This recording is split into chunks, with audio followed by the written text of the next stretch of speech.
Olá pessoal, hoje mais um episódio do Lado S. Eu vou ter a oportunidade de conversar com meu colega que é intensivista e nefrologista, né, o Dr. Rogério Monnier. Dr. Rogério, você pode se apresentar, dizer onde a gente encontra o seu trabalho, o que você está fazendo hoje em dia? Boa noite, Laura. Boa noite, pessoal. Bom, sou médico formado há 26 anos. Minha formação é da clínica médica, nefrologia e a medicina intensiva por atuação ao longo desses 26 anos. Hoje sou de São Paulo, atuando e morando aqui em São José dos Campos. E ao longo desse tempo sempre procurei trabalhar tanto no serviço no setor público quanto no setor privado, que é o que acontece aqui em São José dos Campos. Então eu trabalho, eu costumo falar que nas duas pontas. E hoje, principalmente atuando na medicina intensiva e na nefrologia. Tanto na área hospitalar quanto na área ambulatorial. Tá? Pacientes que em processo dialítico, né, que precisam de acompanhamento, substituição, que a gente fala terapia de substituição renal, Sim. que é a hemodiálise. Então, os pacientes que têm esse tratamento crônico, permanente, que é falado por longa data, e os pacientes internados dentro da terapia intensiva. Então, hoje, nesse ambiente do foco intra-hospitalar e ambulatorial. Certo. E também está atuando na parte ambulatorial, a gente, dentro do programa, estamos estruturando uma programação com relação ao tratamento e acompanhamento dos cuidadores. Legal. Que é, a gente, na medicina, nós sempre tivemos o foco no paciente. Com o acolhimento da família, Claro. mas focado no paciente. E o que nós percebemos aí ao longo desses anos, por décadas, é que o acompanhante, que é o cuidador tanto profissional quanto também um cuidador familiar, ele ao longo do tempo, ele ficou por muitas vezes esquecido. E ele vai, muitas vezes ele adoece junto com o paciente, porque ele abandona a vida dele em prol do doente, em prol do paciente. Sim. E ele deixa de executar tarefas básicas, entendeu? De cuidar de si, em prol do outro. Mas a gente hoje entende que para você conseguir apoiar alguém, você tem que estar bem. Então a frase do qual é a pessoa mais importante desse mundo é você. Não é egoísmo, é autocuidado. Você estando bem, você consegue acolher e apoiar quem você quer, seja o seu familiar, seja o seu paciente, se você é um cuidador profissional, médicos, enfermeiros, auxiliares, técnicos de enfermagem e os cuidadores profissionais mesmo, domiciliares. Então, o que a gente hoje vem estudando e vem montando, estruturando um instituto para apoiar e dar o cuidado para esses cuidadores em si. Então, hoje é o nosso grande foco, em paralelo ao tratamento, ao trabalho hospitalar. Claro. E é importante porque a gente percebe também que o esgotamento do cuidador também leva a reinternações, né? Sim. A problemas de cuidado com o paciente mesmo, Sim. né? Então, isso também evitaria até esse processo, né? Sim. De reinternar, ou de ser um cuidador que está negligenciando já os cuidados de estar com ele, ou piorando a saúde emocional de quem está sendo cuidado, porque ele está em esgotamento, né? É como você bem colocou, Laura. O próprio paciente, dependendo da doença, da patologia, ela é evolutiva. Então, não tem cura ou com relação à própria doença, na evolução dela, o paciente vai ficando mais debilitado e o cuidador, muitas vezes, ele se sente culpado, como se ele não estivesse executando o trabalho dele efetivamente ou com responsabilidade, e muito pelo contrário. E o que nós vemos é que muitas vezes o cuidador ficando mais consumido, mais cansado, isso reflete inclusive também no paciente. Sim. Não que o cuidado dele diminua, mas a relação, você é o que você reflete. Sim. Então, isso, e muitas vezes, a gente vê que diminui reinternações, inclusive do paciente. Claro. Quando o cuidador, ele te mantém e ele ativa esse autocuidado. Porque uma das prerrogativas que a gente fala, você, para ter o seu autocuidado, vai fazer uma caminhada, uma atividade física, ler um livro. São as prerrogativas que a gente fala da qualidade do estilo de vida. Hoje, até o que a medicina integrativa preconiza, que é cuidar do sono, atividade física, alimentação e hidratação, você controlar o estresse e ter, na verdade, preservar e cultivar os seus relacionamentos. Sim. E o controle, que é o sexto pilar, que é o controle justamente de substâncias psicoativas. Cafeína, álcool, medicações, outros tipos de droga. Então, você conseguindo melhorar, controlar esses pilares e adequar, automaticamente você também vai estar melhorando a qualidade de vida do paciente, da pessoa que você tem um cuidado. Porque na hora que você fazer uma atividade física, pega o teu cuidador, o seu paciente, põe ele numa cadeira e leva para dar uma volta. Convida ele para dar um passeio no parque, convida ele para sair junto com você. A hora que você chega, você lê um livro, você consegue ter um diálogo, um papo, não só falar da doença ou o que ele precisa, mas ter novos assuntos. Não se torna a única informação que acontece na família, né? Você se torna interessante. A gente fala que o cuidador é que dá uma relação de namoro. Porque quando você vai se relacionar com alguém, conquistar alguém, você vem com assuntos novos, você vem com interesses novos, você procura se interessar pela pessoa. E não só pelo que ela está passando, mas sim pelo que ela está fazendo. Você entendeu? Então, esse cuidado tanto diminui ao longo do tempo, já visto por estudos, a reinternação dos pacientes, mas também evita o adoecimento do cuidador e a internação dele. Claro. Você entendeu? Então, isso dentro da medicina e dentro da saúde por um todo, isso vem mostrando resultados de melhora efetiva, assim, de uma grandiosidade enorme. Sim. Tanto para controle de estresse, controle de ansiedade, controle dos quadros de depressão, desequilíbrios orgânicos que combinam com doenças crônicas, como hipertensão, diabetes, distúrbios tiroidianos, disfunções cardiológicas, doenças no geral, você entendeu? Porque, assim, muitas doenças silenciosas já vêm acometendo, vêm ocorrendo nesse período que o cuidador se excluiu. Ele se exclui da própria vida dele. Claro. Você entendeu? E ele vai descobrir isso ao longo do tempo, entendeu? Às vezes numa fase já avançada, que ele poderia ter evitado, ou poderia ter postergado isso, pelas próprias doenças do envelhecimento. Claro. Mas hoje a gente fala tanto em longevidade, só que a longevidade não é só pelo suporte que a medicina evoluiu, mas é principalmente você resgatar os cuidados que você coloca com você mesmo com relação ao seu organismo. Então é longevidade com qualidade. Esse é o nosso principal foco, dos principais pilares, você entendeu? Com relação ao estudo. É, promoção à saúde, né? Porque, na verdade, o que acontece com muitos cuidadores, e a gente já viu coisas dessa natureza na UTI, eles são tão descuidados com a própria saúde que, às vezes, tem um doente portador de doença crônica que ele está cuidando e ele acaba morrendo de morte súbita. Porque ele nem sabe que tem algo, na verdade, não tem tempo nem para ir, né? Ver se ele tem alguma coisa, né? E nós trabalhamos até num dos hospitais onde eu atuo, no mesmo serviço, não é incomum.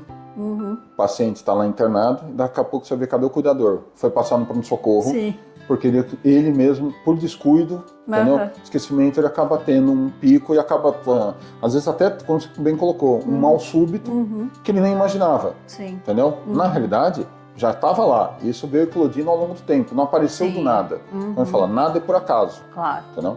Mas já estava ali uma doença que estava em evolução, mas foi esquecida. Não que a doença foi esquecida por ele, mas ele esqueceu de si mesmo e a doença foi tomando conta, foi evoluindo ao longo do tempo.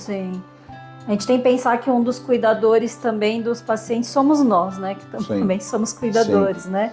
E como que você reorganizou a tua agenda para manejar o seu autocuidado, né? Porque quem não conhece muito o trabalho do intensivista, praticamente é sistema de plantão. No mínimo 12 horas, né? Grande parte faz 24, às vezes mais 6 horas, se ele é diarista também. Então, se você entra nesse ritmo que é preconizado mesmo para quem é intensivista, muito provavelmente em algum momento você vai fazer um burnout, né? Laura, vou te falar que dentro do mesmo o intensivista ou outras áreas, que a gente fala, como eu falei, sempre trabalhei em diversas áreas que eu falo dentro diversos sistemas dentro da área médica. Então, a parte na medicina intensiva, ambulatorial, visita, enfermaria e consultório durante anos. Mas você sai de um, vai para o outro, por mais que você mude de ambiente, existe essa emenda. Uhum. E uma das preocupações lá de trás era como é que eu consigo manter esse equilíbrio? Uhum. Óbvio que nem sempre foi assim. Uhum. Mas ao longo dos anos, e principalmente na pandemia, tá? Eu já venho com essa preocupação do equilíbrio anterior à pandemia. Sim. É que daí a pandemia daí A nos pandemia forçou a ter nos forçou a ter isso. um manejo urgente, Sim. né? E principalmente observando ao meu redor. Uhum. Porque aquela dedicação exclusiva, aquela dedicação intensa, entendeu? É o que eu falo. Se o nome medicina intensiva já é uma dedicação literalmente na intensiva, na pandemia foi algo sobre-humano, tá? E muitos colegas praticamente esqueceram do seu autocuidado. Sim. Não culpando ou não responsabilizando, nós temos que cobrir escala, colegas adoecendo, número de doentes, e ao longo do tempo isso acelerou. E eu vi muitos colegas entrarem fadiga, estresse, ansiedade, depressão, burnout e até problemas mais graves, você entendeu? E aí eu falando, poxa, peraí, como é que eu consigo evitar isso? Como é que eu resolvo? Deixa eu resgatar aquela minha qualidade, entendeu? De organização para poder evitar isso. Eu vou conseguir evitar o estresse? Não, mas é como a gente falou dentro dos pilares, controle do estresse. Sim. Porque eu vou para um setor, na medicina intensiva, ou seja na nefrologia, é que a nefrologista também trabalha com crônicos, também é e também sistema de plantão. Então virar e falar assim, eu consigo mudar o meu ambiente? Não, mas eu consigo melhorar como lidou com esse ambiente. Sim. Então, diminuir e melhorar a carga pré e pós. Certo. Então assim, atividade física. O primeiro, até seguindo, vamos falar, dentro da orientação, é regular o sono. Então, nós adequamos o sono, horário para dormir, a higiene do sono, um horário mínimo que eu falar para dormir. Viria falar que hoje já é o ideal? Não, mas melhorou muito. Claro.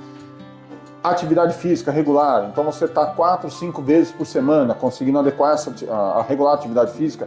Hoje, com relação à corrida, durante um bom tempo fiz associado à corrida, ao pilates. Estou voltando para praticar a arte marcial, porque legal. é uma forma de desestressar e faz bem. Você tem que encontrar na atividade física aquilo que te dá prazer. Sim. Qual é essa que você faria com regularidade? Exato. Né? Alimentação e hidratação. Aquela regra do descasque mais e desembale menos, ela não é à toa. Então, assim, você não é dietas malucas ou o que seja, mas é você adequar o teu organismo com uma orientação prática e uma orientação mínima de alimentação. Sim. Ter regra e horário para comer. Nosso organismo, ele foi desenvolvido para ter regra. Na verdade, nós funcionamos baseados em regras, entendeu? Para ter um melhor funcionamento. Então, sono, controle da atividade física, controle de alimentação e adequação, você ter controle do estresse, onde envolve toda essa parte, e principalmente relacionamento. Certo. Num fator, quando a gente está sobrecarregado, o que você mais quer? Ir para sua casa e ficar quieto no seu canto? Sim. Não. Isso eu vou falar que eu conto justamente com a base de relacionamento e o meu grande apoio, que minha esposa, a Luana, que é especialista justamente em network, em comportamento. Então é assim, vamos sair? Vamos. Por mais que eu esteja cansado, eu falei, não, eu queria ficar em casa. Eu falei, mas vamos. É como ela brinca. Ela falou, você às vezes reclama para sair, mas depois me agradece por ter ido. Ou não quer ir embora. Não quer ir embora, né? Não quero ir, mas não quero, depois não quero ir embora. E é verdade. Isso dá um funcionamento e uma leveza, entendeu? Principalmente, não só para mim, mas principalmente para nós. E é uma coisa que eu falo, a pandemia foi um teste de relacionamento. Sim. Muitas pessoas se separaram, muitas pessoas descasaram. E você olhar na contrapartida, porque antes da pandemia, se perguntasse para cada 10 pessoas, 9 falavam, o que você gostaria? O que você precisa? Aí eu quero ter mais tempo livre em casa e mais tempo com a minha família. Sim. A pandemia, obrigatoriamente, trouxe isso. Você vai ficar em casa, vai ficar com a sua família. Aí eu falei, o quê? Não? Só que é justamente isso. As pessoas não tinham esse autocuidado, elas não tinham esse gerenciamento, o cuidado com si mesmo. O que aumentou mais ainda o estresse, a sobrecarga e a ansiedade. Para quem lidava com setores críticos, que é a área da saúde, nós fomos testados além do limite. Sim. Então, nós tivemos uma sobrecarga muito maior e um reflexo disso maior. Depois de ter passado por todo esse período de pandemia, eu falo assim, a pandemia foi como um período de guerra, tá?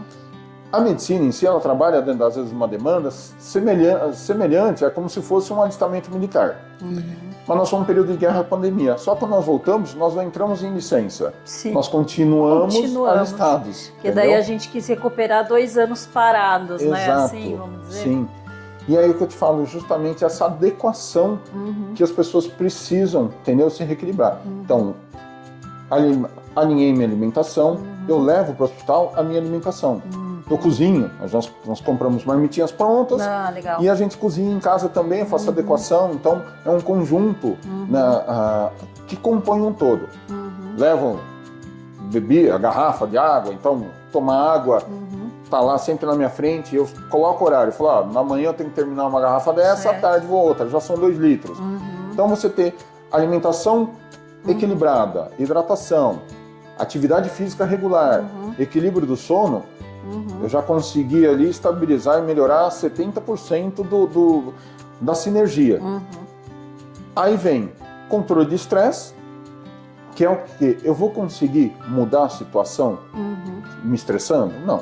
O que eu preciso resolver? Tem uma etapa, chegou uma determinada situação, como é que eu resolvo isso da melhor forma, com o melhor que eu tenho? Claro. Então, não me desesperar, mas em si, eu me estruturar para poder resolver aquilo com a cabeça mais fluida possível.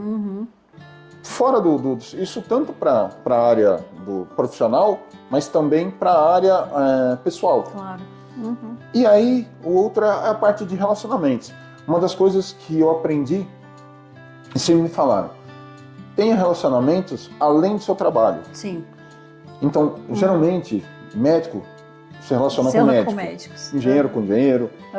Aí você vai falar de advogado com advogado. Ele falou, tenha relacionamentos múltiplos. Aprenda sempre uma coisa nova. E tem uma frase que eu até falo, o que você aprendeu de novo hoje?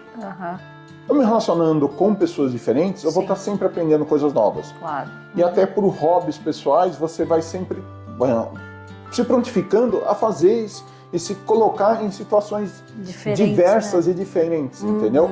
Então, aquela prerrogativa é, no desconforto você cresce. Certo. Na zona de conforto, você evolui. Então, eu sempre procurei me colocar na zona de desconforto, mas positiva. Deixa eu aprender algo novo para eu poder entender a visão do outro. E você consegue, inclusive, melhorar a tua compaixão. Porque você entende o desconforto da outra pessoa baseado na sua zona de desconforto. Entendeu? Que é muito interessante para a gente trabalhar na área de saúde, né? Porque muitas vezes a gente tenta comparar a nossa vivência com a experiência que a pessoa está passando de doença ou do cuidador. E, na verdade, a gente tem o nosso ponto de vista. Sim. Mas se você não conhece outros pontos de vista, você nunca vai entender porque aquela pessoa está agindo de uma forma ou de outra. Sim. Você só conhece um ponto de vista, né? Sim. Que é o ponto de vista médico, como a gente age com a doença de uma maneira. A gente não entende que uma pessoa não entende determinada coisa, ou tem mais resistência para entender. Sim. E a gente só vai conseguir isso tendo uma diversidade de conhecimento, né, humano. Sim. Né? Mais formas de lidar com as coisas, né? E aí, acho que a grande sacada disso, e a importância é, exemplo, colegas, não só da área médica, mas de outras áreas, mas da área médica. Tem colega que faz off-road, tem colega que vai para a área de carros antigos, tem colega que vai fazer escalada, colega que é culinarista, tem outro que gosta de leitura, tem em clube de filosofia. E é o que eu falo, uma das coisas que eu aprendi, que a gente fala assim, é o efeito paralelo. O que é o efeito paralelo? É aquilo que te desafia. Exemplo, atividade física virou um hábito para mim. Tá bom. Qual é o efeito paralelo? Eu executar uma atividade física no qual eu não estava habituado. Você entendeu? Ela vai me desafiar. Sim. Poxa, a leitura. Sempre me habituei a ler. Mas ler livros e literaturas diferentes do qual eu estou habituado. Claro. Você entendeu? Como eu falo, um efeito paralelo é sair em eventos sociais. Eu até brinco, minha esposa fala, né? Eu gosto mais de mato. Então virar e falar, vamos fazer um piquenique? Nós vamos lá, montamos a cesta, vamos no mato, a gente faz um piquenique. Mas vai ter uma festa, um evento social, música em si. Tudo bem, é meu efeito paralelo. Claro.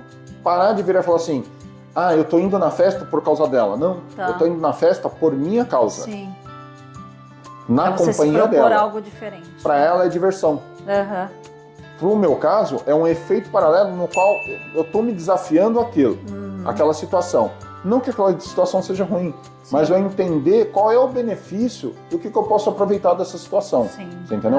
Esse é um dos principais desafios. Eu acho que isso traz uma neuroplasticidade. Sim. E aí é onde a gente consegue ir evoluindo cada vez mais e justamente continuando a aprender e colocar o cérebro em atividade. Então isso favorece muito a longevidade. Certo. E a nossa qualidade e equilíbrio. Claro. Então, emocional, mental, corporal e intelectual. Sim. Principalmente nesses pilares. Sim. E como é para você agora essa questão que é nova, né? Que é uma questão mais gerencial, né? Gestão, tudo. Como que isso está mudando o seu jeito? Porque sempre foi assistencial, né? Sim. E agora está mudando um pouco, tem uma coisa até um pouco mais acadêmica, né? Ou de instrução. Como que tem sido essa experiência para você? Até como você falou, eu sempre fui assistencial ao longo da minha carreira. Sou gestor, mas ao longo do tempo, mas gestor dentro do assistencial. E aí hoje nós estamos montando justamente dentro da formação, da formatação do instituto, da formatação do programa que é baseado no cuidador, que vai para esse lado da gestão no formato, principalmente no produto online, entendeu? Num produto digital, que para nós, grande maioria dos médicos, é algo novo e desafiador. Para a nova geração, eles já nasceram, já estão socializados com essa linguagem. Para nós, digamos que já estamos na geração mais evoluída, com mais tempo, evoluída, na verdade, com mais experiente, essa é uma linguagem nova, que a gente sempre acompanhou em paralelo, mas não dentro do nosso ecossistema. E com relação a isso hoje, está sendo um desafio, só que como eu falo, é a minha zona de desconforto que está me fazendo evoluir. Ótimo. E eu estou aprendendo muito, porque eu não sou o único, nós somos uma equipe multidisciplinar e não só da área da saúde. Legal. Tem profissionais do ecossistema do meio digital, da área de gestão. Então, eu participo de um grupo de gestão, então, que é a grande mesa, de um grupo que é o GPS, que nós estudamos o comportamento humano. Legal. Eu sempre vim, ao longo da minha carreira, estudando a neuropsicologia, a neurociência. Tanto que lá atrás eu já tive negócios paralelos à medicina, área da alimentação. Então, o meu MBA foi focado em marketing. Que legal. Gestão e marketing. Então, sempre tive essa curiosidade em paralelo e aplicado. Hoje, nessa pivotagem do desafio justamente de conciliar o mundo digital com o mundo físico. Dividindo, né? Saindo um pouco com relação do assistencial direto, mas para esse assistencial pleno, ampliado. Não é nem pleno, mas ampliado, que é o digital. E está sendo muito gratificante, porque você consegue ver a amplitude da sua fala, entendeu? Do seu conhecimento. Porque numa consulta é direto. Sou eu com o paciente, ou nesse caso, eu com o cuidador. Quando você vem para o digital, amplia para um número de pessoas que você não tem nem como percepção calcular, de quantos, como angular. Você pode estar falando com 1, mas você pode estar falando com 10 e daqui a pouco com 10 mil. Você entendeu? E a amplitude da sua fala. Está sendo uma experiência extremamente positiva. E vou te falar, é extremamente gratificante. Que bom. É mais um desafio, né? Mais um desafio, eu vou te falar que está sendo um desafio evolutivo. Que legal. E é um desafio sem volta. Que bom. E você quer falar um pouco? Esse é um projeto que está em desenvolvimento e parece que ele entra em prática aí logo no começo do ano, né? Você quer falar sobre ele, onde que as pessoas têm acesso, né? Tá. O projeto, eles baseiam justamente no cuidador, é o apoio ao cuidador, tanto o cuidador profissional quanto o cuidador familiar.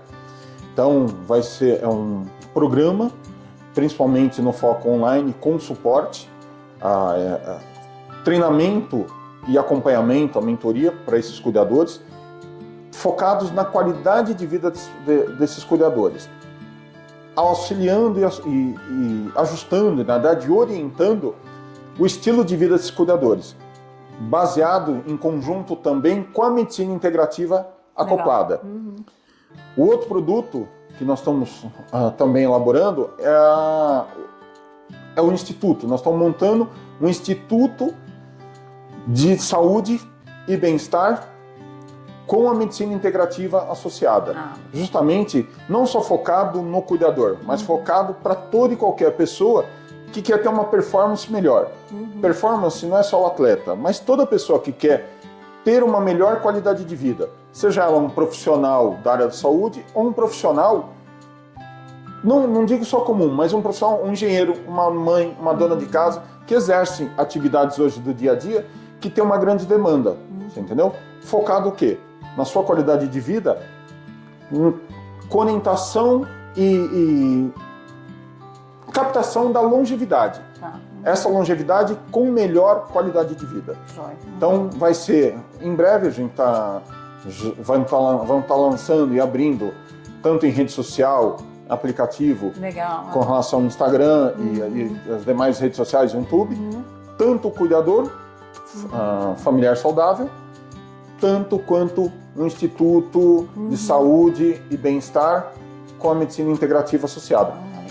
O Instagram nós já temos, entendeu? Legal. Só que ainda não tem nenhuma atividade circulante, não está movimentando. Tá? Legal. Mas em breve nós vamos estar lançando aí, e aí espero retornar aqui, nós vamos estar falando sobre os lançamentos. Tá joia. Tá bom? Tá bom. Muito obrigada, Rogério, pela entrevista, por contar um pouco, né, do seu manejo, porque o que eu sempre tento conversar com os pacientes, e esse quadro é um pouco para isso, se as pessoas que têm o ritmo de vida que nós temos, né, na área da saúde, com esse sistema de plantão, normalmente a gente não tem as férias de 30 dias que as pessoas regularmente têm, então a gente precisa manejar no dia a dia, com o tempo que a gente tem disponível, como que a gente consegue propor um estilo de vida melhor, para que a gente também tenha coerência em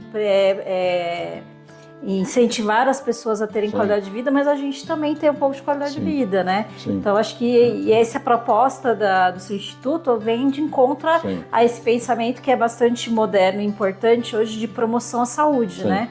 Que tem uma relação de nem prevenção, é antes da prevenção, é como que a gente pode promover saúde antes de prevenir que tenha uma doença e tenha a doença para ser tratada, né? E até uma colocação, nessa parte do cuidado, que a gente fala da atenção ao cuidador, a gente imagina que seja o cuidador com a pessoa humana. Não, mas nós temos uma profissional junto conosco, que é uma veterinária, que ela vê ao longo dos anos estudando o comportamento humano, porque isso também reflete no cuidado com relação aos pets.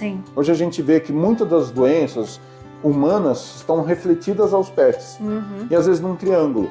Uma triangulação deveria falar, eu cuido de um paciente e aí a hora que eu chego em casa eu transfiro a minha ansiedade, o meu transtorno em si, ou que eu falo, a minha ansiedade para o pet.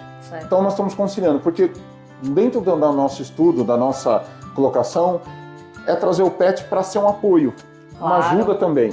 E aí nós vimos, poxa, como é que eu não vou sobrecarregar ao animal? Esse pet também. Esse pet. E hoje a gente veio com relação a essa necessidade e ela é uma parceira que está trabalhando em conjunto com relação a isso. Ótimo. Então eu te falo, às vezes a pessoa olha só no, é o humano, não, mas é um conjunto de sociabilização familiar. Porque o pet hoje ele faz parte da família. Então é um cuidado no todo. E as pessoas aprenderem a ter cuidado com ela, entendeu? Preocupe-se com você. Você não está abandonando ninguém. Muito pelo contrário. Você melhorando sua condição pessoal, você vai ter mais condições de manter a sua responsabilidade de cuidados, seja com o paciente, seja com a sua família, esposa, filho e o seu próprio animal de estimação, o pet. A gente se utiliza muito deles para apoio para grande parte dos pacientes em diversas modalidades, desde do cego à criança autista que precisa de um contato com o animal que propicia a socialização, né? Como do paciente que é acamado, ou paciente que tem debilidade, que o animal ajuda na parte afetiva. Mas a gente sempre pensa no cuidador, né? Mas no cuidador para ser instruído para ser um cuidador melhor. Mas não em como ser apoiado para conseguir ser um cuidador melhor, né? Seja tanto cuidador ou tutor, cuide-se.